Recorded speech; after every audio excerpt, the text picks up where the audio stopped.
रोज बरोज बढ़ती महंगाई ने फैसलाबाद की पावर लूम्स इंडस्ट्री को बुरी तरह मुतासर किया। इंडस्ट्री मालिकान ने इंडस्ट्रीज को ताले लगा दिए, जिससे पावर लूम्स वर्कर्स बेरोजगार हो गए हैं। अब्दुल बासित की रिपोर्ट देखिए। मोहम्मद अशरफ की आंखों से बहते हुए ये आंसू फैसलाबाद में पावर लूम्स इंडस्ट्री की तबाही की दास्तां सुना रहे हैं। अशरफ के घर का चूल्हा गुज़िश्ता 14 सालों से पावर लूम्स इंडस्ट्री से चल रहा था। इंडस्ट्री की बंदिश से मोहम्मद अशरफ को 2 वक्त की रोटी के लाले पड़ गए हैं। कितों रोजी वो कमाऊगा तो कितों बच्चियों को खिलाऊगा।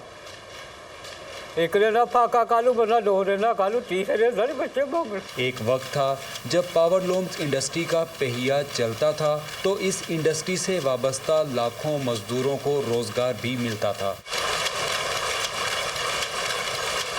लेकिन वक्त गुजरने के साथ डॉलर और बिजली की कीमतें बढ़ने से धागे समेत दीगर रॉ मटेरियल की कीमतें भी बढ़ती गईं, जिससे Aahista Aahista power looms industry का पहिया भी जाम हो गया और मोहम्मद अशरफ की तरह लातादाद मजदूर बेरोजगार होने के दहाने पर हैं। गवर्नमेंट को चाहिए इंडस्ट्री के बिल कम करे और घरों के काम करे ताकि हम अपने बीवी बच्चों को खाना खिला सकें। पावर लूम्स मालिकान कहते हैं कि इंडस्ट्रीज को चलाना मुमकिन नहीं रहा, जिससे इंडस्ट्री मालिकान पावर लूम्स को कबाड़ में फरोख्त करने पर मजबूर हैं। मजदूर रो रहे हैं, सड़कों के ऊपर है मजदूर, बेरोजगार हो रहे हैं। दर्जनों फैक्ट्रियां रोज बंद हो रही हैं और सैकड़ों मजदूर रोज का रोज जो है वो बेरोजगार हो रहा है। डॉलर के महंगा होने की वजह से खाम माल महंगा है, हमारा जान महंगा हो गया है और हमारी बिजली ने तो बिल्कुल कमर ही तोड़ कर रख दी है। पावर लूम्स वर्कर्स और मालिकान का कहना है कि अगर हुकूमत ने इस जानिब तवज्जो ना दी तो वक्त दूर नहीं जब हम अपने रोजगार के लिए पावर लूम्स को कदीम दौर की तरह हाथ से चलाने पर मजबूर होंगे।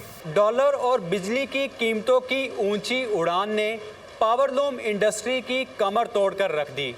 बिगड़ती हुई माशी सूरत हाल के बायस इंडस्ट्रीज की बंदिश से इनसे वाबस्ता लाखों मजदूर भी बेरोजगारी का शिकार बन गए हैं, जो कि हुकाम के लिए लम्हा फिक्रिया है। कैमरामैन जुबैर सलीम के साथ अब्दुल बासित, दुनिया न्यूज़, फैसलाबाद।